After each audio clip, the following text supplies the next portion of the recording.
Hello मेरे प्यारे बच्चों, तो कैसे हो आप सभी लोग। बच्चों, उम्मीद करते हैं आप सभी लोग स्वस्थ होंगे, मस्त होंगे, तंदुरुस्त होंगे और अपनी अपनी पढ़ाई में पूरी तरीके से व्यस्त होंगे। मैं मनमोहित, आपका हिंदी अध्यापक डाउटनट के इस बेहतरीन प्लेटफॉर्म पर सभी प्यारे बच्चों का बहुत बहुत वेलकम करता हूं भाई, स्वागत करता हूं। तो भाई फटाफट से आ जाइएगा और एक काम करना है आपको। क्या करना है, इस वीडियो को ज्यादा से ज्यादा शेयर करना है। जी हाँ बच्चों, क्योंकि भाई आप बोर्ड की परीक्षाएं दोगे, आपकी तरह बहुत सारे बच्चे जो हैं वो बोर्ड की तैयारी कर रहे हैं नहीं कर रहे हैं, तो ये वीडियो उन तक जरूर पहुंचाओ। क्योंकि भाई आपके और आपके सहपाठियों के, आपके जान पहचान के, अड़ोसियों पड़ोसियों, आपके रिश्तेदारों, आपके दोस्त के ही काम आ सकती है। तो फटाफट से इसको शेयर कर दीजिएगा, चैनल सब्सक्राइब जरूर करिएगा भाई। क्लियर है? कर दें शुरुआत? चलो जी, कर देते हैं शुरुआत। और आज भाई बात करते हैं किसकी? अलंकार की। जी हाँ बच्चों, भाई आपके सब्जेक्ट में भाई शुरुआत करेंगे किससे? भाई व्याकरण से। व्याकरण का बहुत ही महत्वपूर्ण टॉपिक है अलंकार। जी हाँ, यहां से अक्सर परीक्षा के अंदर प्रश्न पूछे जाते हैं। जी हाँ बच्चों, तो आज हम विस्तार पूर्वक से हम जानेंगे कि भाई अलंकार होता क्या है। क्लियर हो गया? अलंकार कहते किसको हैं? क्लियर? अलंकार का अर्थ क्या होता है? क्लियर हो गया? चलो भाई, तो एक बार ये नजर डालते हैं कि आज अध्ययन क्या करेंगे, उसके बाद हम इस टॉपिक को स्टेप बाय स्टेप हम लोग आगे की तरफ बढ़ते जाएंगे। चलो भाई, तो पहला अलंकार की परिभाषा। क्योंकि आप कोई भी टॉपिक अगर आप पढ़ रहे हो तो आपको ये पता होना चाहिए कि भाई इसकी परिभाषा क्या है, इसका अर्थ क्या है। जब आपको टॉपिक के अर्थ के बारे में नहीं पता होगा, उसकी परिभाषा के बारे में नहीं पता होगा, तो भाई बेमानी है, सब कुछ बेमानी होगा। क्लियर हो गया? तो अर्थ बहुत जरूरी है, परिभाषा जरूर आपको पता होनी चाहिए। आपको अच्छी तरह से भरी भांति ये पता होना चाहिए कि हम जो टॉपिक पढ़ रहे हैं इस किस संदर्भ में, इसका अर्थ क्या है, इसकी मीनिंग क्या है, इसकी परिभाषा क्या है। परिभाषा अक्सर पूछ ली जाती है।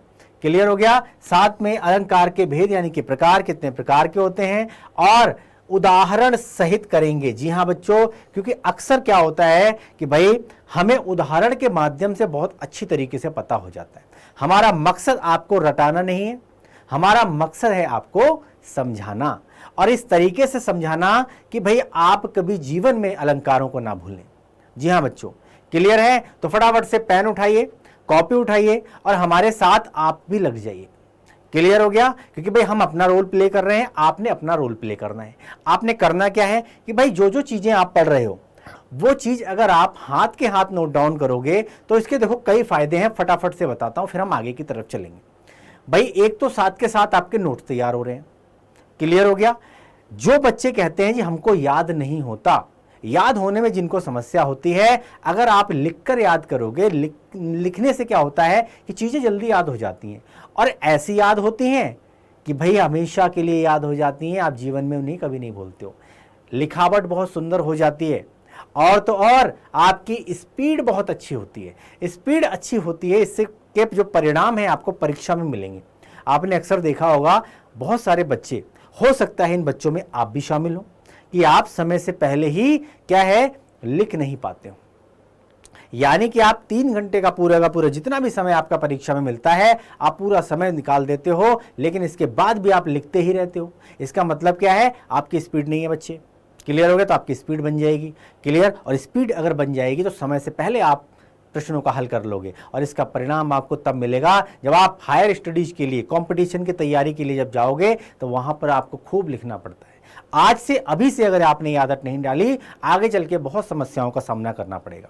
क्लियर है? तो जो चीजें आपके हित में हैं उन चीजों को बताते हुए चल रहे हैं हम लोग। करना या ना करना ये बेटा आपकी मर्जी है।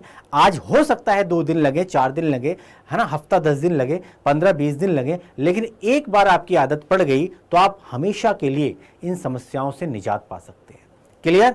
चलो जी, आ जाते हैं टॉपिक पे। तो सबसे पहले अलंकार का अर्थ जानते हैं। अलंकार का अर्थ क्या होता है? क्लियर है? अलंकार, इसको अगर विच्छेद करोगे तो इसमें 2 शब्द मिलेंगे आपको। मिलेंगे नहीं मिलेंगे? भाई अलम और कार, इसको मिला के बना है अलंकार। क्लियर हो गया? अलम का अर्थ यहां पर क्या होता है? यहां पर है आभूषण। क्या होता है? शोभा, आभूषण। और कार का अर्थ यहां पर है वाला, यानी कि शोभा बढ़ाने वाला। क्लियर है? इसका पूरा अर्थ है शोभा बढ़ाने वाला। क्लियर हो गया? भाई अर्थात काव्यों की शोभा बढ़ाने वाले तत्वों को ही अलंकार कहा जाता है। जो काव्यों की सुंदरता बढ़ाए, जो काव्यों को अलंकृत करे, जो काव्यों की शोभा बढ़ाए, ऐसे तत्वों को अलंकार कहते हैं। क्लियर है? क्लियर हो गया भाई? समझ में आया? और देखें, चलो जी और आसान तरीके से समझते हैं कि काव्यों की सुंदरता बढ़ाने वाले यंत्रों को ही अलंकार कहा जाता है। जिस प्रकार से मनुष्य अपनी सुंदरता बढ़ाने के लिए विभिन्न आभूषणों का प्रयोग करते हैं, भाई हर किसी व्यक्ति को, अब देखो सीधी सी चीज है कि भाई हर किसी व्यक्ति को सुंदर दिखना, ये इसका हर व्यक्ति का अपना एक अधिकार होता है। हर कोई व्यक्ति चाहता है कि मैं दूसरों से अच्छा दिखूं, सुंदर दिखूं, और इसके लिए वो क्या करता है, वो तरह तरह के जतन करता है, और जिनमें से एक होते हैं आभूषण। आभूषण उसकी सुंदरता में लगा देते हैं चार चांद। और इसी तरीके से आपने बहुत सारे लोगों को देखा होगा, किसी को गोल्ड पहनने का शौक है, होता ही नहीं है, पांच अंगुलियों में जो है पांचों अंगूठियों में गोल्ड पहन के रखते हैं, है ना। बड़े बड़े हार आपने देखे होंगे, क्लियर है, झुमके लो, नेकलेस लो, बहुत सारी चीजें। इससे होता क्या है, इससे एक व्यक्ति की सुंदरता में लग जाते हैं चार चांद। क्लियर हो गया? क्लियर? तो भाई अनेक आभूषणों का जब हम प्रयोग करते हैं मनुष्य की सुंदरता को बढ़ाने के लिए, जब मनुष्य अपने लिए करता है, उसी तरह काव्यों की सुंदरता बढ़ाने के लिए अलंकारों का प्रयोग किया जाता है। क्लियर? ये शब्द ही होते हैं जो किसी वाक्यांश को सुंदर बना देते हैं। काव्यांश को जो सुंदरता मिलती है तो किसके द्वारा मिलती है? शब्दों के द्वारा मिलती है, अर्थों के द्वारा मिलती है। क्लियर? अपनी बात को एक सही तरीके से कहो, सिंपल वे में कहो, और फिर उनमें कुछ ऐसे शब्द जोड़ दो, ऐसे ऐसे अर्थ जोड़ दो ताकि सुनने में उसको अच्छा लगे। अभी हम एग्जाम्पल से बताएंगे। क्लियर है? बस उन्हीं को कहते हैं अलंकार, जिससे काव्यांशों की बढ़ गई सुंदरता, वो हो गए अलंकार। क्लियर है? बात समझ में आ गई? आगे बढ़े तो अलंकार का शाब्दिक अर्थ होता है आभूषण, इसको याद रखो। क्लियर? अब जिस प्रकार से स्त्री की शोभा आभूषण से होती है, हमारे घर में देखो, हमारी मम्मी है, हमारी बहनें हैं, हमारी चाची हैं, मामी हैं, है ना, जितने भी हमारी घर की महिला सदस्य हैं। अब महिला सदस्य क्या है भाई, सिंपल सी चीज है, इनके पास बहुत सारे गोल्ड होते हैं, होते नहीं होते हैं, है ना। आपके भी घर में होंगी महिलाएं, हमारे घर में भी महिलाओं से क्या होती है, सिंपल सी चीज है, घर की शोभा। अब उसमें अगर आभूषण और ऐड ऑन कर दिए जाएं, है ना, तो स्त्री की सुंदरता में लग जाते हैं चार चांद। क्लियर है? बात समझ में आ गई, है ना। तो भाई जिस तरीके से स्त्री की शोभा आभूषण से होती है, उसी प्रकार काव्य की शोभा अलंकार से होती है। अर्थात जो किसी वस्तु को अलंकृत करे उसी को अलंकार कहते हैं। क्लियर है? बात समझ में आ गई? क्लियर है भाई? जो आपको समझ में आए, जो आपको इजी लगे, जो आपको सही लगे, जो आपको अच्छा लगे, आप अपने शब्दों में उसकी परिभाषा लिख सकते हैं। ये सारे के सारे सही। क्लियर हो गया? बात समझ में आ गई? ये सारे के सारे सही। क्लियर? जिस प्रकार आभूषण मनुष्यों की शोभा बढ़ाते हैं, उसी प्रकार साहित्य में शब्दों और अर्थों के माध्यम से चमत्कार लाने वाले तत्वों को, शब्दों को अलंकार कहा जाता है। शब्दों से चमत्कार, गुरुजी ये कैसे होगा? शब्दों से चमत्कार, ओहो। अब एक एग्जाम्पल बताता हूं, आपको तुरंत समझ में आ जाएगा कि शब्दों की ही तो महिमा है। शब्दों से अलंकृत, देखो सुनने में कितना बढ़िया लगेगा और कहने में भी कितना बढ़िया लगेगा। क्लियर है? अब देखो सीधी सी चीज है, अगर आपने रामायण पढ़ी होगी तो आपने देखा होगा, अगर हम जो हनुमान जी हैं, जब हम वो कहाँ जाते हैं, लंका में जाते हैं, तो अगर आप बोलोगे जी हनुमान जी ने समुद्र पार किया, उसके बाद वो लंका पहुंच गए, वहाँ उन्होंने वन उजाड़ा, उनको पकड़ लिया गया, उनकी पूंछ में आग लगा दी और फिर उन्होंने लंका जला दी। ये क्या हो गया? सिंपल वे में कह रहे हो। क्लियर है? अपनी बात तो रखी आपने, बात तो आपने कह दी, क्लियर हो गया। लेकिन अगर इसी तरीकों को, अब देखो चमत्कार कैसे पैदा होगा शब्दों में। क्लियर हो गया? आपने अपनी बात कही, अच्छी बात है, लेकिन अगर आप कहोगे कि भाई हनुमान की पूंछ में लगन न पाई आग और लंका सारी जर गई, गए निशाचर भाग। अब क्या कर रहे हो, सुर लय ताल सहित जब आप उसका वर्णन कर रहे हो तो भाई इसमें क्या हुआ, शब्दों का चमत्कार। सुनने में कितना बढ़िया लग रहा है, कितना अच्छा लग रहा है, बस इसी को अलंकार कहते हैं। क्लियर हो गया, बात समझ में आ गई, क्लियर। अब शब्दों के चमत्कार से या अर्थों के चमत्कार से, है ना, जिन तत्वों को शब्दों से अलंकार, उन्हीं को अलंकार कहा जाता है। क्लियर हो गया, बात समझ में आ गई। ये चीज याद रखना, इसमें बहुत सारी परिभाषाएं दी हैं, एक ही परिभाषा है, सिंपल सी चीज है, आप उसको याद रखो और आप कभी नहीं भूलोगे। क्लियर हो गया, बात समझ में आ गई। आगे बढ़े, चलो जी आगे बढ़ते हैं। अर्थ समझ लिया हमने। हाँ, अलंकार सिंपल सी चीज है, आभूषण। क्लियर है, स्त्री की सुंदरता बढ़ाने में आभूषण जो चार चांद लगा देते हैं, इसी तरीके से काव्यांशों की सुंदरता बढ़ाने में भैया अलंकार चार चांद लगा देते हैं। क्लियर हो गया। अब आ जाते हैं अलंकार के भेद पर। अलंकार के भाई मुख्यतः दो भेद होते हैं। कितने होते हैं भाई, दो भेद होते हैं। कौन कौन से होते हैं, पहला है शब्दालंकार और दूसरा है अर्थालंकार। क्लियर हो गया, बात समझ में आ गई। शब्दालंकार और अर्थालंकार। अभी लास्ट वाली स्लाइड पे देखा था, क्या बोला था यहां पर, साहित्य में शब्दों और अर्थों के माध्यम से चमत्कार लाने वाले तत्वों को शब्दों के माध्यम से शब्दार्थ अलंकार और अर्थों के माध्यम से अर्थालंकार। क्लियर है, शब्द और अर्थ, इसको याद रखना, इसी को मिलकर बना है शब्दालंकार और अर्थालंकार। दो ही होते हैं अलंकार, शब्दालंकार, अर्थालंकार। क्लियर है, यहां तक समझ में आ गया। चलो अब एक एक करके इसको डिफाइन करेंगे कि शब्दालंकार क्या होते हैं। भाई जो अलंकार शब्दों के माध्यम से काव्यों को अलंकृत करे, काव्यों की सुंदरता बढ़ाए, वे होते हैं शब्दालंकार। उन्हीं को कहते हैं शब्दालंकार। क्लियर, शब्दालंकार यानी कि शब्द से काव्यों को सुशोभित करने वाला, अलंकृत करने वाला, शोभा बढ़ाने वाला शब्दालंकार कहलाता है। क्लियर, यानी किसी काव्य में कोई विशेष शब्द रख देने से उसका सौंदर्य बढ़ जाए और कोई पर्यायवाची शब्द रखने से वो सौंदर्य लुप्त हो जाए। क्लियर है, बात समझ में आ गई। यही है शब्दालंकार, यानी कि शब्द के माध्यम से काव्यों को अलंकृत करे, शब्दों से जो हो शोभा, काव्यों की शोभा, वही है शब्दालंकार। क्लियर है, आगे बढ़े, चलो भाई आगे बढ़ते हैं। अब एक एक करते हैं, डिफाइन करते हैं। भाई शब्दालंकार के भी भेद होते हैं, तो शब्दालंकार के होते हैं भाई तीन भेद। कितने होते हैं, तीन भेद होते हैं भाई, अनुप्रास, यमक और श्लेष, ये तीन भेद हैं। क्लियर हो गया, अनुप्रास अलंकार, यमक अलंकार, श्लेष अलंकार। इसको याद रख लो, कॉपी में नोट डाउन कर लो, कॉपी पेन इसीलिए आप लेकर बैठे हो कि भाई लिखना पड़ेगा। लिख लिए, लिखने से क्या होगा, याद होगा। हम रटवा नहीं रहे हैं, याद करवा रहे हैं, आपके नोट्स भी तैयार हो रहे हैं। क्लियर है, आपके नोट्स तैयार होंगे, ये परीक्षा में बड़े काम आएंगे, आपको किसी से मांगने की आवश्यकता नहीं है।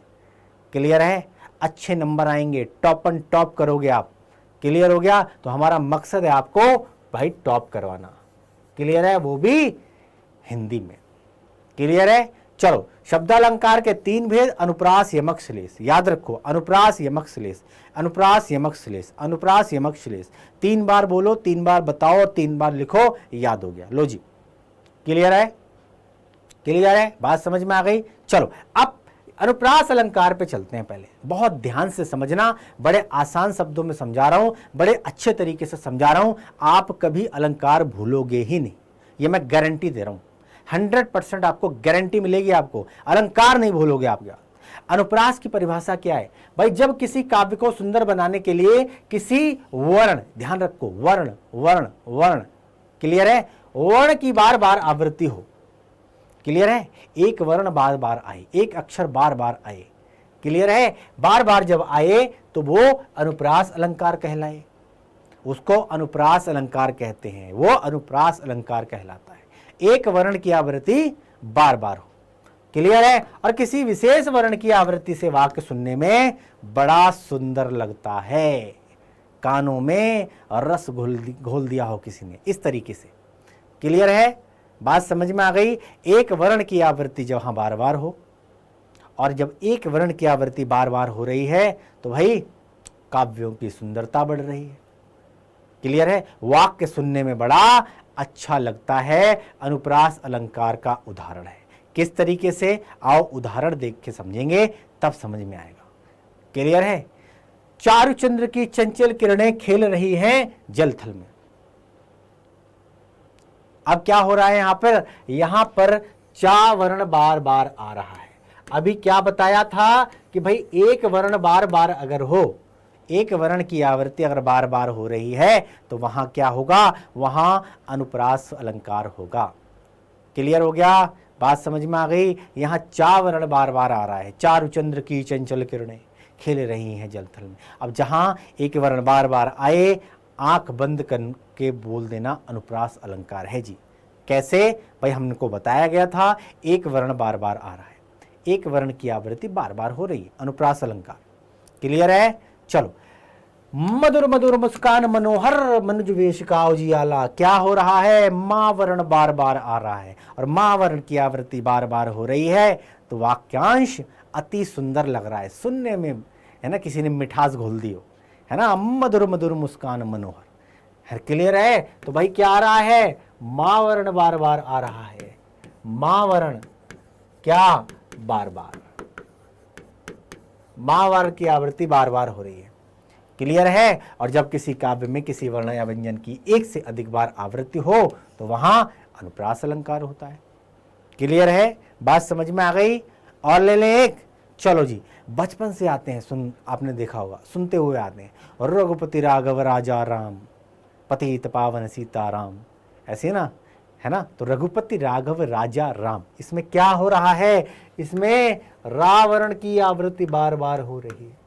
क्या, रावर्ण, रघुपति राघव राजा राम, रावर्ण बार बार, और जहां आए बार बार वहां होए अनुप्रास।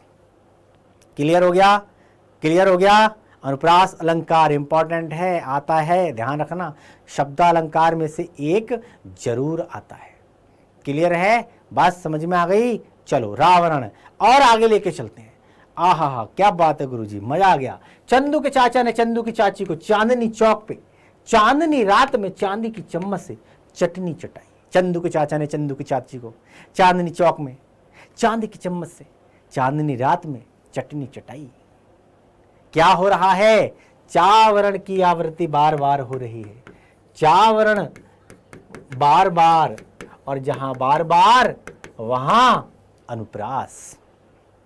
क्लियर है, चावरण बार बार आ रहा है, चंदू की चाचा ने चंदू की चाची को चा चा चा चा चा चा चा चा, चावरण बार बार, और जहां आए बार बार अनुप्रास अलंकार। क्लियर हो गया, क्लियर हो गया।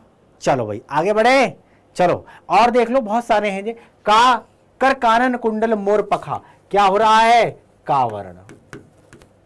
इसी तरीके से तर नितनुजा तट तमाल तरुवर बहुछाई, क्या, तावर्ण की आवृत्ति बार बार, तावर्ण, कावर्ण, रघुपति राजा अभी बता दिया, रावर्ण।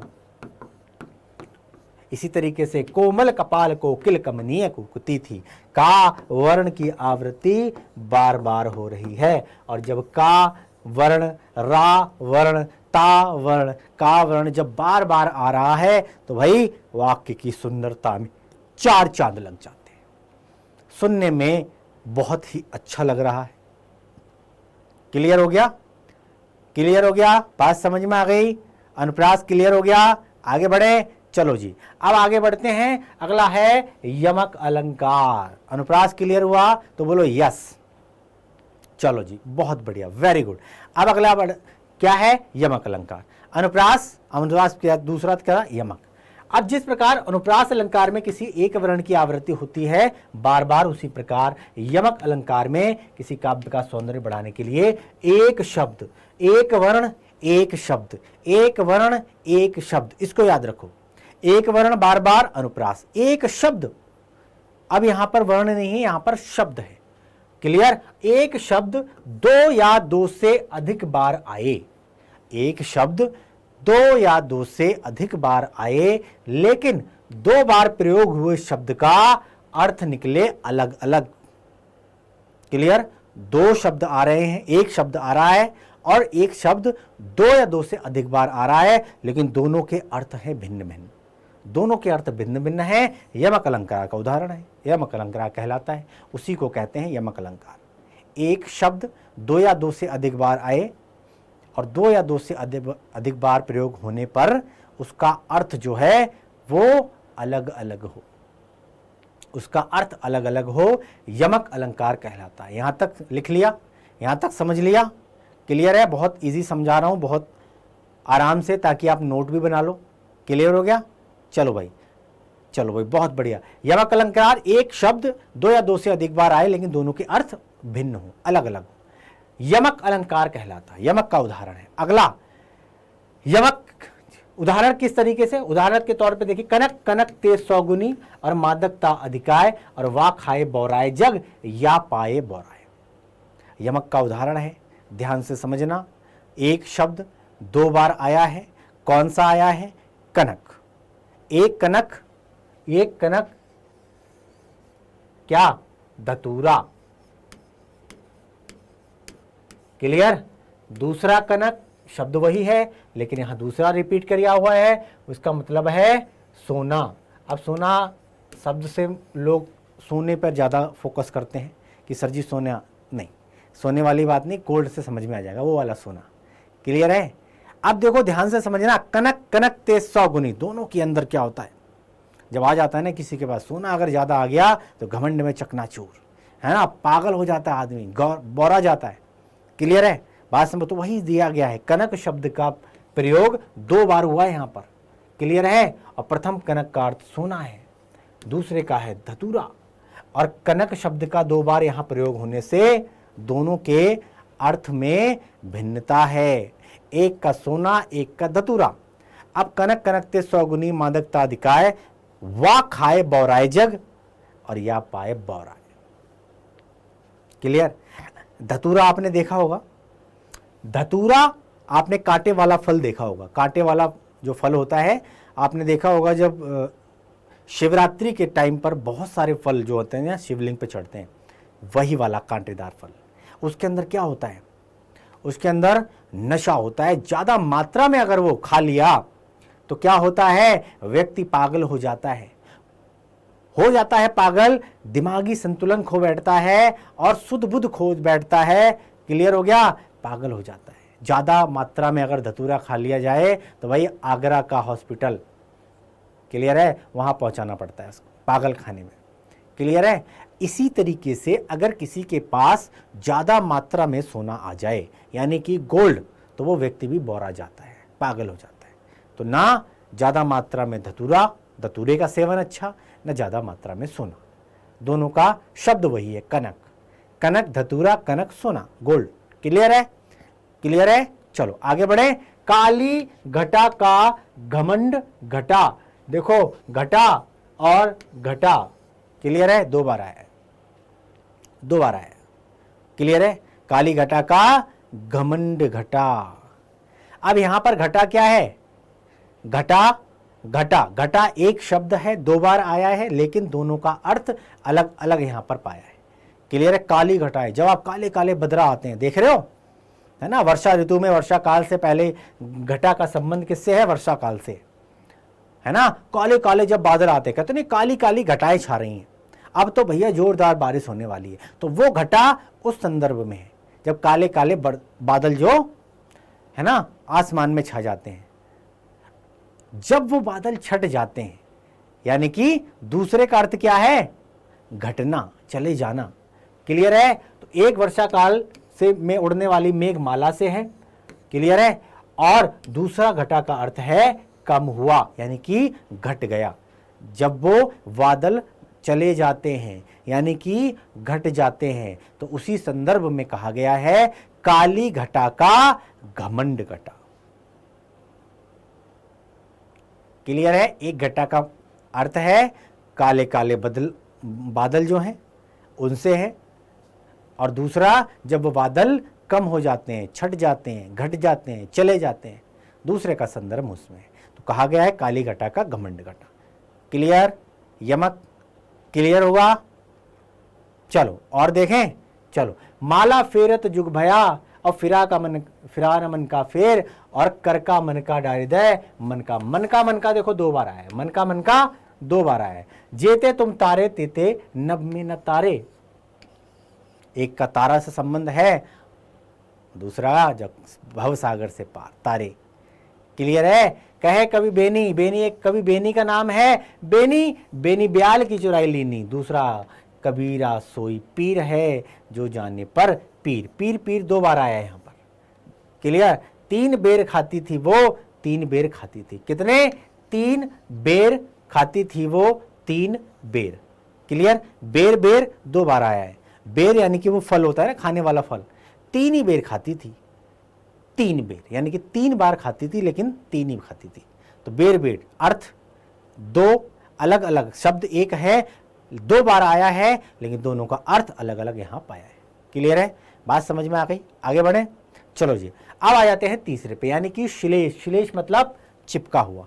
इसका अर्थ भी है चिपका हुआ।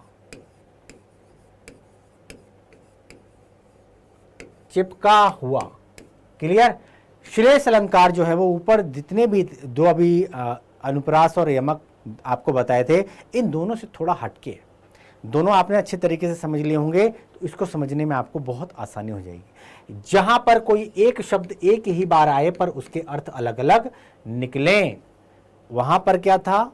एक शब्द 2 या 2 से अधिक बार आए। अब यहां पर क्या है?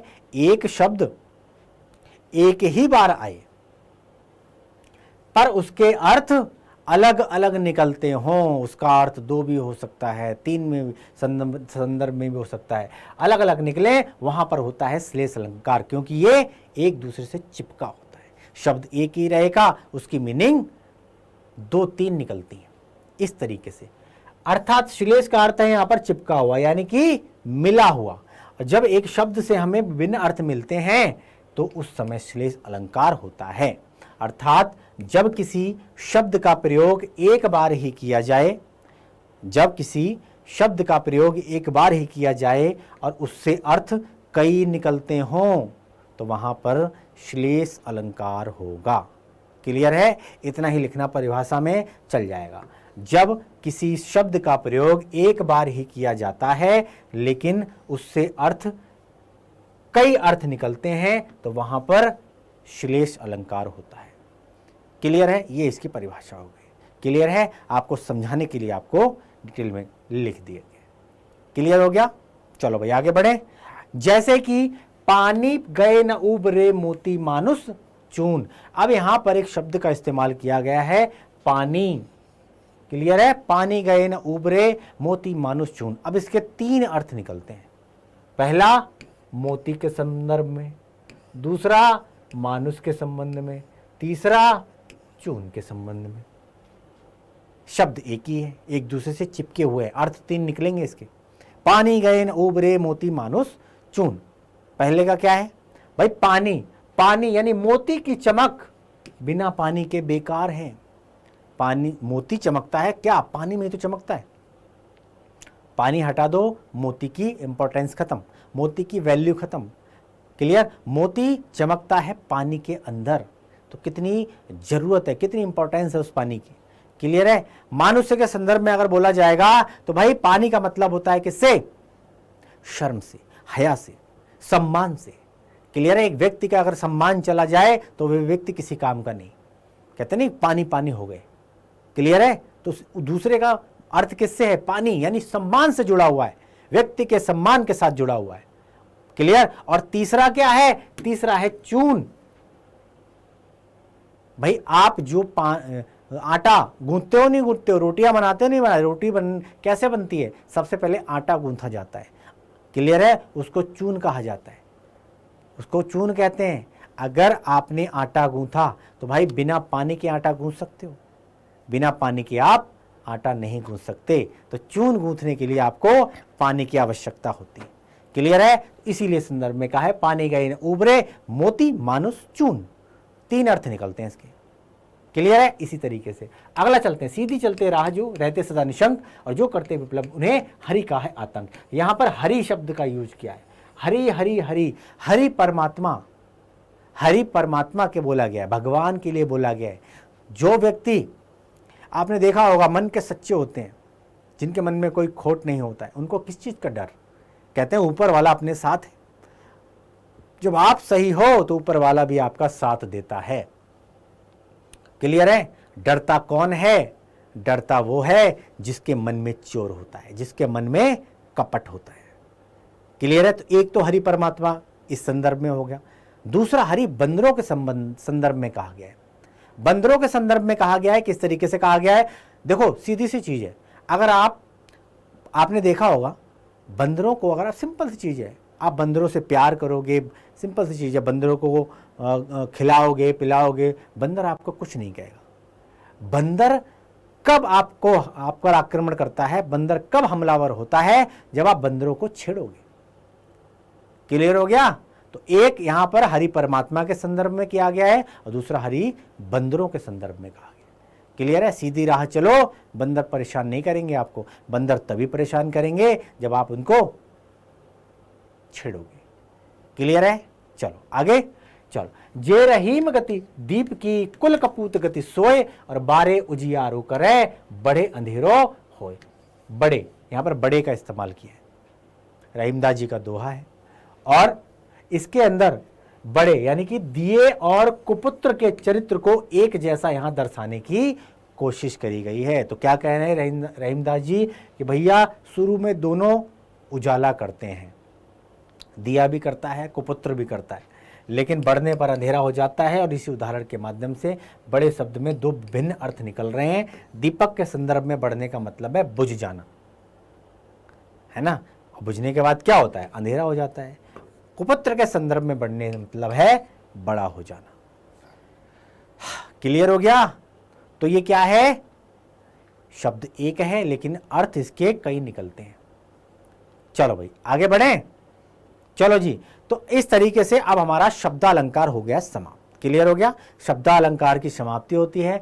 अब हम अर्थालंकार पे चलते हैं। बेटा 3 है, इनको बड़े आराम से याद कर सकते हो और ऐसे याद होगा जो आप कभी नहीं भूलोगे। क्लियर है? बात समझ में आ गई? हाँ, अनुप्रास, यमक और श्लेष, ये शब्दालंकार के भेद हैं। अब आ जाओ अर्थालंकार पे। अर्थालंकार अर्थ से, शब्द से वहां, यहां अर्थ से।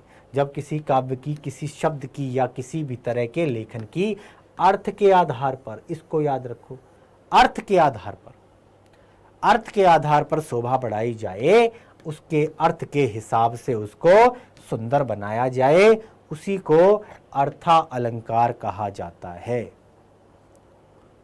क्लियर है? जब किसी काव्य की सुंदरता अर्थ के आधार पर, क्लियर है, अर्थ के आधार पर शोभा बढ़ाई जाए, उसी को कहा जाता है अर्था अलंकार। क्लियर है? लिख लिया? समझ लिया? चलो भाई आगे बढ़े। जब किसी काव्य की, किसी शब्द की, किसी भी तरह के लेखन की अर्थ के आधार पर अर्थालंकार कहलाए, अर्थ के आधार पर शोभा बढ़ी जाए, अर्थालंकार का उदाहरण कैसे? अब इसके भेद देख लेते हैं। पहले इसके भेद देख लेते हैं। भाई भेद जरूरी है। अर्थालंकार के मुख्यतः 5 भेद होते हैं। मुख्यतः क्यों लगाया गया है? क्योंकि भाई देखो सीधी सी चीज है, भाई कोई 7 बताएगा, कोई 8 बताएगा, कोई 10 बताएगा। क्लियर हो गया? कोई कुछ बताएगा, कोई कुछ बताएगा, लेकिन भाई आपके जो सिलेबस के अंदर सिंपल सी चीज है, आप 5 जो हैं वो हैं अर्थालंकार के भेद: उपमालंकार, रूपक, उत्प्रेक्षा, अतिशयोक्ति और मानवीकरण। क्लियर हो गया? सिलेबस के आधार पर पढ़ेंगे, ज़्यादा फालतू नहीं पढ़ेंगे। क्लियर है? तो मुख्यतः यहाँ पर लिखा हुआ है, देखो मुख्यतः। क्लियर है? बात समझ में आ गई? चलो, उपमा, रूपक, उत्प्रेक्षा, अतिशयोक्ति, मानवीकरण। आप कहोगे सर 3 तो याद कर लिए हमने, ये 5 कैसे याद करें? क्लियर है? 5 कैसे याद करें, उसकी भी एक ट्रिक है। क्लियर? शानदार ट्रिक है, आप इसको अप्लाई कर सकते हो। अगर आपके भी समझ में अगर कोई ट्रिक है तो आप जरूर उसको साझा करिएगा। क्लियर हो गया? आप जरूर, हमारा मकसद है आपको बताना, समझाना। तो याद करने का तरीका क्या है कि जब हम कोई भी चीज खाते हैं, है ना, तो यहां पे हमने उपमा खाया, उपमा खाया। क्लियर है? उपमा से हो गया उपमा अलंकार। क्लियर हो गया? उपमा खाया, उपमा अलंकार हो गया। उपमा आपने देखा होगा, साउथ इंडियन एक डिश है, क्लियर हो गया। ब्रेकफास्ट में जब हम खाते नहीं उपमा, कहते नहीं उपमा, तो उपमा से हो गया उपमा अलंकार। जब खाने के बाद क्या होता है, खुशी होती है, रूप निखर के आता है, नहीं आता है। तो उपमा खाया रूप निखर आया, इसको इस तरीके से याद करो, उपमा खाया रूप निखर आया, उपमा से उपमा अलंकार और रूप से रूपक हो गया। अब हम कल्पना कर सकते हैं या उत्प्रेक्षा या संभावना कर सकते हैं, यानी कि अब हम उत्प्रेक्षा कर सकते हैं, संभावना कर सकते हैं, कल्पना कर सकते हैं। तो उपमा खाने के बाद रूप निखर आया, अब हम उत्प्रेक्षा कर सकते हैं। तो तीसरा निकल गया उत्प्रेक्षा अलंकार, क्योंकि हम मानव हैं। भाई मानव हो या नहीं हो, मानव हो ना, तो मानव से क्या हो गया, मानवीकरण, मानवीकरण अलंकार। इसमें कोई अति नहीं है, अति से हो गया अतिशयोक्ति। तो ये 5 तरीके, ये एक तरीका था जिसको याद करने का तरीका था, इसको आप याद करो। उपमा खाया रूप निखर आया, अब हम उत्प्रेक्षा कर सकते हैं क्योंकि हम मानव हैं और इसमें कोई अति नहीं है। इसी में 5 याद हो जाएंगे। क्लियर हो गया, क्लियर हो गया। चलो भाई आगे बढ़े, चलो एक एक करके पढ़ते हैं। उपमा अलंकार, जब काव्य में किसी वस्तु या व्यक्ति की तुलना किसी अत्यंत प्रसिद्ध वस्तु या व्यक्ति से की जाए उसे उपमा अलंकार कहा जाता है। उपमा यानी कि किसी से तुलना, तुलना करना। क्लियर हो गया। जब काव्य में किसी वस्तु या व्यक्ति की किसी विशेष अत्यंत प्रसिद्ध वस्तु या किसी विशेष व्यक्ति से इसकी तुलना की जाए वहां पर उपमा अलंकार होता है। क्लियर है। उपमा तुलना करने को बोलते हैं। क्लियर है, बात समझ में आ गई। क्लियर। अब उपमा अलंकार की पहचानने की एक छोटी सी ट्रिक है, ये अधिकतर काम आती है, आपके भी बड़े काम आ सकती है। जब आपको कुछ समझ में ना आए तो आप ये ट्रिक जरूर इस्तेमाल करिएगा कि भैया योजक चिन्ह, योजक चिन्ह क्या होता है, ये वाला डैश, डैश यानी योजक चिन्ह आए और उसके ठीक बाद सा, सी, से या सरिस आए। क्लियर है। योजक चिन्ह आए और उसके ठीक बाद सा, सी, से या फिर खाली सरिस आए, वो होगा उपमा अलंकार। ये पहचानने की ट्रिक है। क्लियर हो गया। कैसे, देखो, मुख चंद्रमा सा, पहले आया योजक चिन्ह डैश और डैश के तुरंत बाद आ गया सा, सुंदर है। कर कमल सा, पहले आया योजक चिन्ह उसके बाद ठीक आया सा, तो योजक चिन्ह के ठीक बाद सा, सी, से या फिर सरिस आए, क्या होगा, उपमा अलंकार होगा। यहां पर किसी की तुलना से है इसका संबंध। क्लियर हो गया, बात समझ में आ गई। मुख किसके समान, चंद्रमा के समान। क्लियर है, मुख चंद्रमा सा। क्लियर है, बात समझ में आ गई। चलो अब आगे बढ़े, इससे पहले देखते हैं इसके 4 अंग भी होते हैं अलंकार के। इसके 4 अंग कौन कौन से होते हैं। पहला है उपमेय, दूसरा है उपमान, तीसरा साधारण धर्म और चौथा है वाचक शब्द। उपमेय क्या होता है, उपमेय होता है जिसकी तुलना हो रही है। भाई राधा की तुलना, श्याम की तुलना, मेरी तुलना, आपकी तुलना, जिसकी तुलना हो रही है, जिसको कंपेयर किया जा रहा है। क्लियर हो गया, वो हो जाएगा उपमेय। जैसे कि मेरी तुलना अगर होगी किसी के साथ तो मैं क्या हूं, मैं उपमेय हूं। तो उपमेय क्या है, जिसकी तुलना की जा रही है।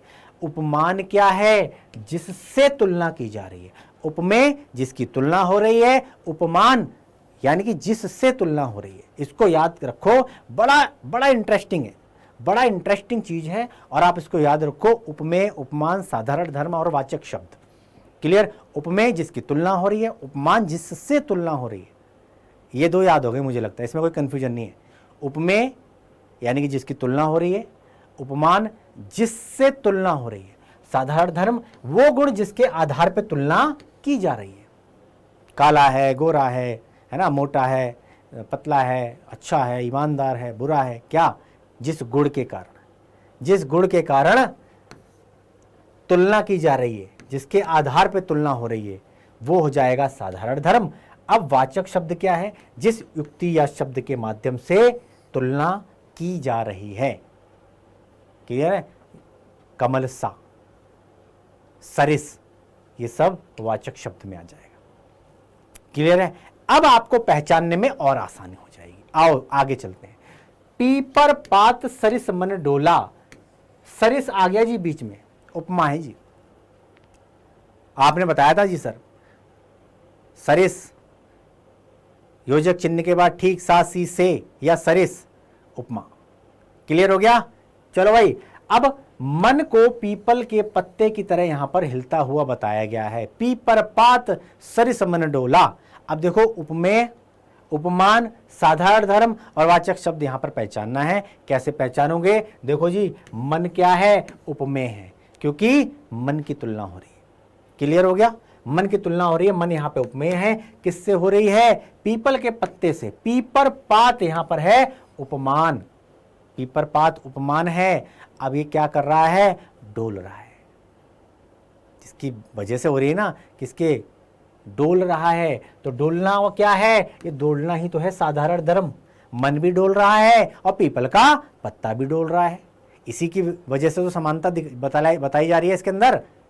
ऐसी तो हो रहा है भाई, वो भी हिल रहा है, वो भी डुल रहा है, पत्ता हिल रहा है, डुल रहा है, मन भी हमारा हिलता डुलता रहता है। आज यहां है, कल हैदराबाद है। क्लियर है? अभी हम 10वीं की परीक्षाएं नहीं दी हैं, लेकिन हमारे मन में अभी से चल रहा है, बोर्ड परीक्षा में 90+ करने जा रहा हूं। क्लियर है? इसके बाद मैं इस कॉलेज में लूँगा एडमिशन, वहाँ से मैं IAS की तैयारी करूँगा, वहाँ से बनूँगा मैं डॉक्टर, वहाँ से मैं बनूँगा इंजीनियर, फिर मैं वकालत करूँगा, फिर मैं ये। ऐसा मन में चल रहा नहीं चल रहा है? तो मन क्या हो रहा है? मन भी तो हिल रहा है, डुल रहा है। किसकी तरह? पीपल के पत्ते की तरह। क्लियर? बात समझ में आ गई? तो वो डोलना क्या है? साधारण धर्म। और सरिस, सरिस यानी कि के समान। क्लियर है? ये वाचक शब्द है, वाचक शब्द है। और हम जानते हैं जब किन्हीं दो वस्तुओं की उनके एक समान धर्म की वजह से तुलना की जा रही है, तो वहां पर उपमा अलंकार होता है। क्लियर हो गया? तुलना हो रही है जी, समझ में आ गया? एक और देखते हैं। कर कमल सा कोमल है, योजक चिन्ह ठीक सा। पैरों को कमल के समान यहां कोमल बताया है। तो इस उदाहरण में क्या कर क्या है? उपमेय है। कर क्या है? उपमेय है। पैर क्या है? उपमेय है। और कमल क्या है? उपमान है। साधारण धर्म क्या? कोमलता है। पैर और कमल कोमल है, तो कोमलता क्या हो जाएगा? साधारण धर्म। और उपयुक्त वाक्य में सा क्या है? ये है वाचक शब्द। क्लियर हो गया? इसके समान। तो सा यहां पर वाचक शब्द है। ढूंढ लिया आपने? क्लियर? उपमेय क्या है? उपमान क्या है? साधारण धर्म क्या है? और वाचक शब्द क्या है? क्लियर है? चलो आ जाओ जी, रूपक अलंकार पे चलते हैं। रूपक अलंकार पे चलते हैं। उपमा समझ में आ गया? उपमा के बाद आ जाता है रूपक अलंकार। जब किसी विषय की तुलना किसी अन्य विषय से ऐसे की जाए कि एक विषय को दूसरे का ही रूप समझ लिया जाए। ध्यान से समझना, जब एक विषय की तुलना किसी दूसरे विषय से ऐसे की जाए कि जहां उपमेय में उपमान को ही समझ लिया जाए, उपमान की संभावना वहां पर व्यक्त कर ली जाए, तो भैया एक विषय दूसरे विषय का ही रूप यहां समझ लिया गया। वहां पर एक विषय को दूसरे विषय के पृथक ना समझा जाए या उनमें भेद ना किया जाए, तो ऐसी तुलना को रूपक अलंकार कहते हैं। इसको एक उदाहरण से समझते हैं। उदाहरण से कि भाई दो विषय यानी कि दो व्यक्ति हैं और दोनों को एक व्यक्ति जो है दूसरे से भिन्न ना समझा जाए, यानी कि एक व्यक्ति दूसरे का ही रूप समझ लिया जाए, यानी कि उसके अंदर दोनों में अंतर पैदा ना हो, वहां हो रूपक अलंकार। क्लियर है? अब रूपक अलंकार का वहां पर क्या था? योजक चिन्ह के ठीक बाद सा सी से या सरिस। यहां योजक चिन्ह के बाद न सा आए, न सी आए, न से आए। आंख बंद करके रूपक अलंकार पे टिक कर देना। क्लियर है? जैसे मैया मैं तो चंद्र खिलौना ले हूं, केवल योजक चिन्ह है, न सा है, न सी है, न से है। क्लियर है?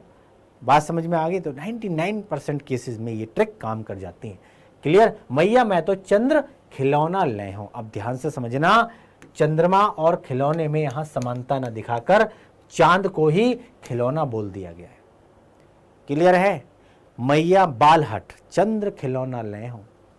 चांद को खिलौना नहीं समझा है, बल्कि यहां पर चंद्र के समान खिलौना नहीं, बल्कि चांद को ही खिलौना यहां मान लिया गया। क्लियर है। क्लियर है। बात समझ में आ गई। तो रूपक अलंकार का यहां पर उदाहरण होगा, एग्जाम्पल होगा। क्लियर है कि भाई एक तो ये होता है कि भाई इसके अलावा कुछ और दे दिया, बच्चा शांत हो गया। लेकिन बच्चा कह रहा है मैं तो चांद को ही खिलौना समझ लिया, यही खिलौना चाहिए, इसके अलावा कोई दूसरा नहीं चाहिए। क्लियर हो गया। बात समझ में आ गई। तो फिर क्या करते हैं बच्चे की हट को पूरी करने के लिए, एक थाली में परात में पानी भरते हैं, फिर उसका प्रतिबिंब उसमें दिखाते हैं कि देख। तो बच्चा छपा छप करता है, शांत हो जाता है। क्लियर हो गया। बात समझ में आ गई। चलो भाई, क्लियर है। हाँ, चंद्रमा और खिलौने में समानता ना दिखाकर चांद को ही यहां पर खिलौना बोला गया है। क्लियर हो गया। बात समझ में आ गई। चरण कमल बंदो हरिराई, योजक चिन्ह है, उसके बाद न सा है, न सी है, न से है। क्लियर है। चलो अब इसमें चरणों को कमल के समान ना दिखाकर चरणों को ही कमल बोल दिया गया है। चरण कमल बंदो हरिराई, ऐसे चरणों को हरि चरणों को छोड़कर मैं कहां जाऊं। क्लियर है। इनसे इन्हीं में मेरा उद्धार है। क्लियर है। इसी से मेरा बेड़ा पार है। मैं इन चरण कमलों को छोड़कर कहीं नहीं जाऊंगा। क्लियर हो गया। समान दिखाकर यहां पर चरणों को ही कमल यहां पर बोल दिया गया है। रूपक अलंकार का यहां पर उदाहरण है। रूपक समझ में आ गया। रूपक। अब आ जाओ जी उत्प्रेक्षा अलंकार। उत्प्रेक्षा यानी कि संभावना। संभावना क्या? संभावना। उपमेय में उपमान होने की यहां पर संभावना का वर्णन हो तब वहां उत्प्रेक्षा अलंकार होता है। यदि पंक्ति में आ जाए मनु, ध्यान से समझना, अगर आए मनु, अगर आए जनु, अगर आए मनहु, अगर आए मानो, अगर आए जानो, अगर आए ज्यों, अगर आए त्यों, क्लियर, निश्चय इव आदि आ जाए तो वहां उत्प्रेक्षा अलंकार होगा। क्लियर है। मनु, जनु, मनहु, मानो, ज्यों, त्यों। क्लियर हो गया। अगर ये आपको दिखाई दे जाए किसी भी पंक्ति में तो आंख बंद करके उत्प्रेक्षा अलंकार पे टिक कर देना। क्लियर हो गया। बात समझ में आ गई।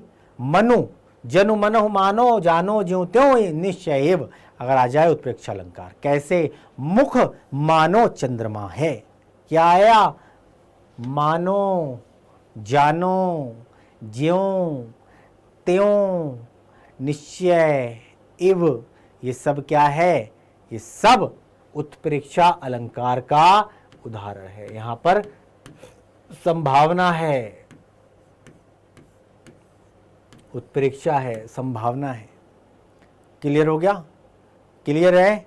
चलो जी, यहां पर मुख के चंद्रमा होने की संभावना का वर्णन हो रहा है। क्लियर हो गया। किसके जरिए? मुख मानो। क्लियर हो गया।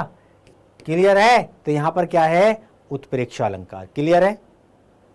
चलो आगे एक और ले लेते हैं। नेत्र मानो कमल, जानो, मानो, नेत्र मानो कमल हैं। क्लियर। उपमेय की कमल उपमान होने की कल्पना की जा रही है। नेत्र उपमेय की, नेत्र क्या है? यहां पर उपमेय है। नेत्र मानो कमल हैं। क्लियर। तो नेत्र उपमेय की कमल उपमान होने की यहां कल्पना की जा रही है। मानो शब्द का प्रयोग कल्पना के लिए किया जाता है। मानो, जानो, ज्यों, त्यों, एव, निश्चय, इस तरीके के शब्द अगर आ जाएं तो भाई उत्प्रेक्षा अलंकार के यहां पर उदाहरण होता है। क्लियर है। यहां तक समझ में आ गया। अब काफी हद तक समझ में आ गया होगा कि सर बड़ी अच्छी चीज है, बड़ा, बस एग्जाम्पल दे दो, बस समझ जाते हैं हम। एग्जाम्पल दे दो, एग्जाम्पल ही सब अच्छे तरीके से आपने ज़्यादा से ज़्यादा प्रैक्टिस करनी है। ज़्यादा से ज़्यादा प्रैक्टिस करोगे, जितनी ज़्यादा प्रैक्टिस करोगे उतना ही ज़्यादा अलंकार में आप निखर कर जो है वो आपके डिक्शनरी में शामिल हो जाएंगे। क्लियर हो गया? चलो भाई, उत्प्रेक्षा समझ में आ गया? यहां तक समझ में आया नहीं ये वाला? यस, तब हम आगे बढ़ते हैं।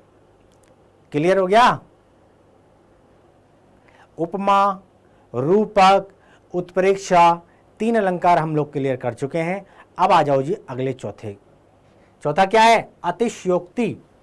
अतिशयोक्ति अलंकार। अतिशयोक्ति, ध्यान से समझना, अतिशयोक्ति अलंकार का उदाहरण है ना। उससे पहले परिभाषा देख लेते हैं। जब किसी बात का वर्णन बहुत ही बड़ा चढ़ा कर किया जाए तब वहां अतिशयोक्ति अलंकार होता है। क्लियर है? बात समझ में आ गई?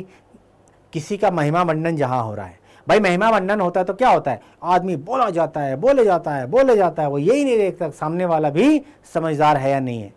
क्लियर है? बड़ा चढ़ाकर, देसी भाषा में कहूं कि भैया ये तो लंबी लंबी, हाँ समझ गए ना, हाँ लंबी लंबी डींगे हाँकना। तो इसी तरीके से अतिशयोक्ति अलंकार का उदाहरण होता है जब किसी भी बात का वर्णन है ना वास्तविकता से परे, जो चीज है वास्तविक है उससे कई ज्यादा, कई गुना बड़ा चढ़ाकर उसका वर्णन हो, उसका महिमा मंडन हो, वहां पर अतिशयोक्ति अलंकार होगा। आप कहोगे सर 1-2 एग्जाम्पल बताओ, तब थोड़ी सी समझ में आती है। हाँ जी बिल्कुल, चलो जी एग्जाम्पल पे चलते हैं। बिना एग्जाम्पल के तो हमें समझ में नहीं आता। चलो जी आओ, आगे नदियां पड़ी अपार और घोड़ा कैसे उतरे पार, राणा ने सोचा इस पार तब तक चेतक था उस पार। राणा प्रताप और चेतक की कहानी आपने सुनी होगी। हाँ जी बिल्कुल, है ना, एक दमदार, एक बहुत ही बेहतरीन, इंस्पिरेशनल, है ना। राणा बहुत प्यार करते थे अपने घोड़े से, है ना, घोड़ा भी बड़ा समझदार था। क्लियर? अब यहां पर क्या हो रहा है? चेतक की महिमा का बखान हो रहा है। क्लियर है? आगे नदियां पड़ी अपार और घोड़ा कैसे उतरे पार, राणा ने सोचा इस पार और तब तक चेतक था उस पार। कहना भाई विचार कर रहे हैं, अभी विचार ही कर रहे हैं कि घोड़े को कैसे उतारा जाए, कैसे उतारा जाए, उस तरफ कैसे पहुंचे, तब तक देखा कि चेतक उस पार पहुंच गया। क्या ऐसा संभव है? तो इस पंक्ति के अंदर चेतक का क्या बहुत बड़ा चढ़ाकर वर्णन किया जा रहा है। क्लियर है? इसी को बोलते हैं अतिशयोक्ति, जब किसी का बहुत ही बड़ा चढ़ाकर।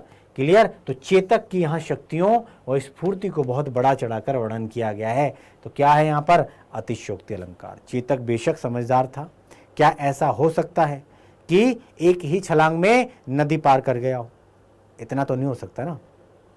लेकिन इन पंक्तियों में अतिशयोक्ति अलंकार के माध्यम से चेतक की स्फूर्ति, चेतक की समझदारी, उसका वर्णन जो है, उसकी शक्तियों का वर्णन यहां पर बड़ा चढ़ाकर किया गया है। क्लियर है? यहां तक समझ में आ गया? आगे बढ़े।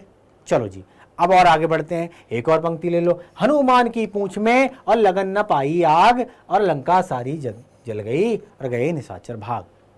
है ना, रामायण का स्टार्टिंग में मैंने आपको बताया भी था, लेकिन वो दूसरे संदर्भ में बताया था। यहाँ पर क्या है? बहुत ही बढ़ा चढ़ाकर इसका वर्णन किया जा रहा है। क्लियर है?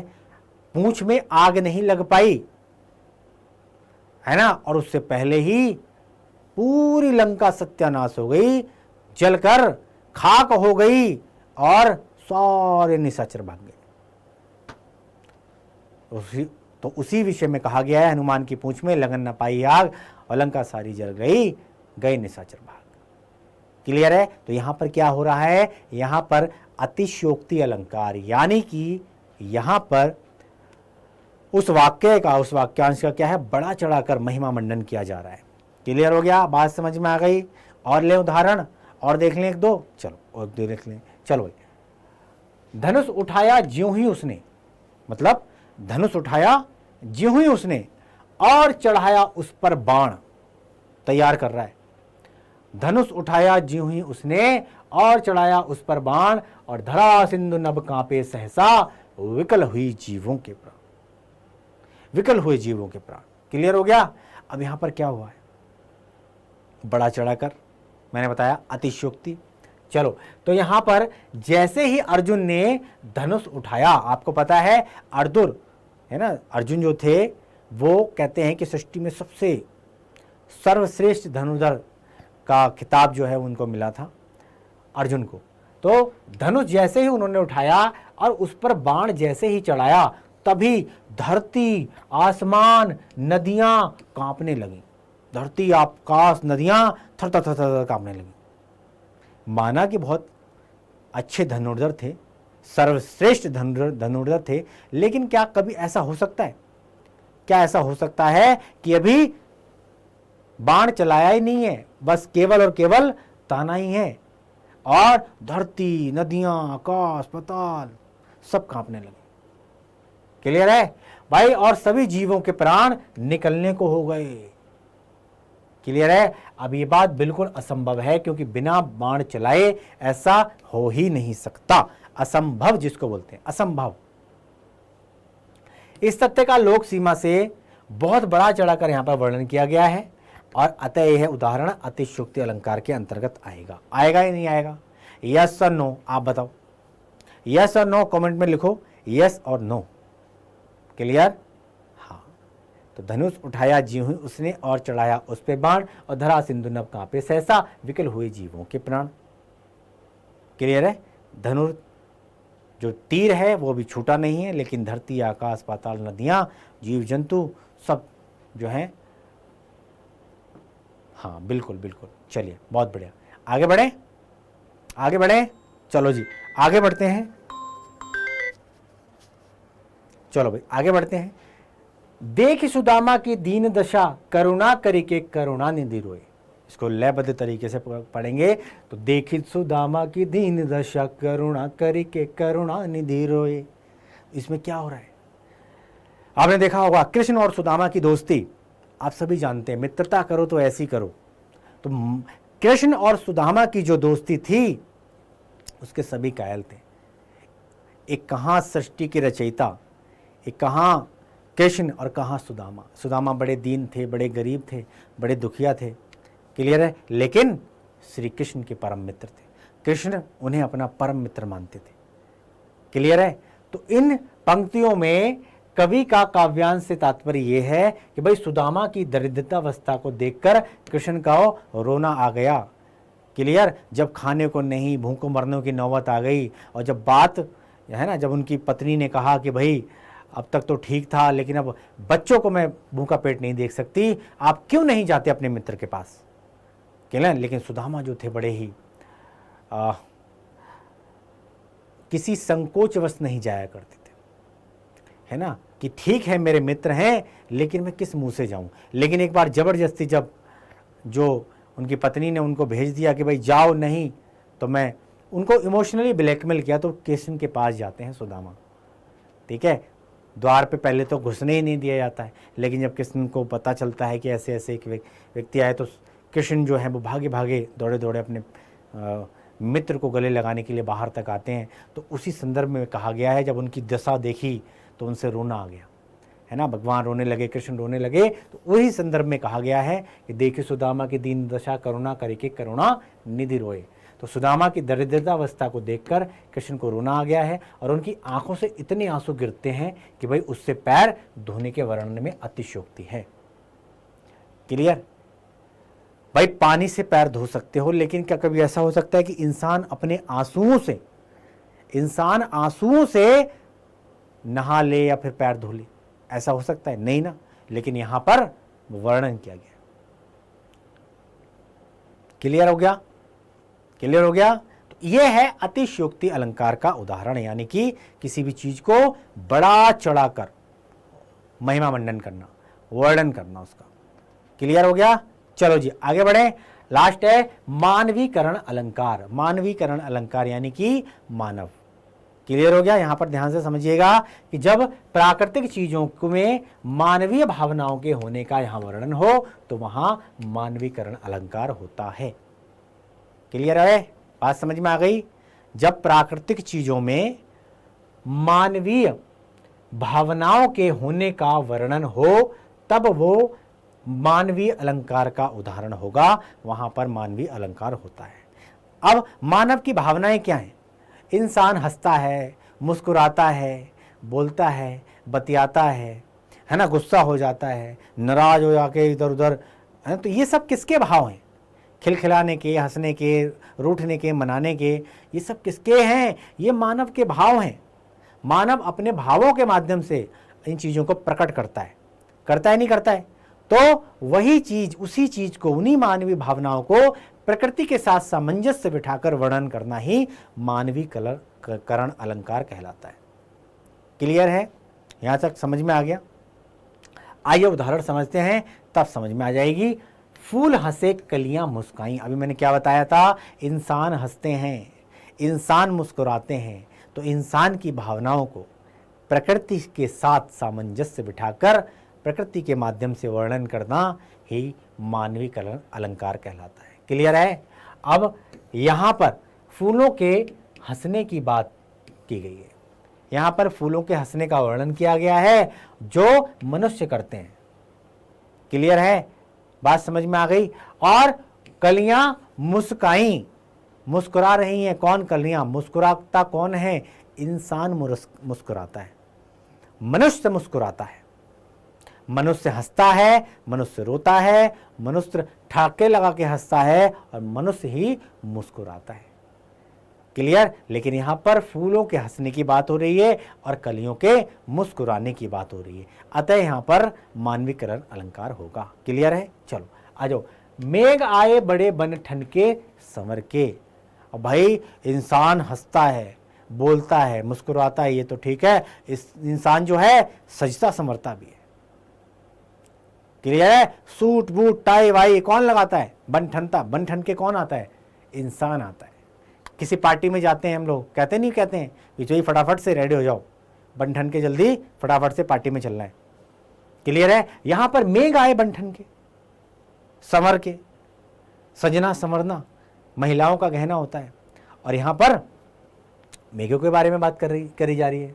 भाई बादल बड़े सजकर आए, लेकिन ये सब क्रियाएं तो मनुष्य करते हैं कि बादलों की, अतः भी उदाहरण मानवीय करण अलंकार के अंतर्गत आएगा। ये असलियत में संभव नहीं है कि मेघ बन ठन के आ जाएं, सज के आ जाएं, संवर के आ जाएं, है ना। हम ये भी जानते हैं कि जब सजीव भावनाओं का वर्णन चीज़ों में किया जाता है तब वो मानवीय करण अलंकार होता है। क्लियर हो गया? बात समझ में आ गई? तो इंसान आता है बन ठन के, मेघ नहीं आते बन ठन के। क्लियर है? चलो आगे बढ़े। चलो, कलियां दरवाजे खोल खोल जब झुरमुट में मुस्काती है। कलियां दरवाजे खोल खोल जब झुरमुट में मुस्काती हैं। अब यहां पर क्या है? देखो, कलियों को दरवाजे खोल खोल कर झुरमुट में मुस्काते हुए वर्णन किया गया है और हम जानते हैं कि मुस्कुराने की क्रिया सिर्फ मनुष्य सजीव ही कर सकता है। कलियां ये क्रिया नहीं कर सकती हैं और ये उनके लिए असंभव है। मुस्कुराना आदि क्रियाएं तो सिर्फ मानव ही करता है, इंसान ही करता है।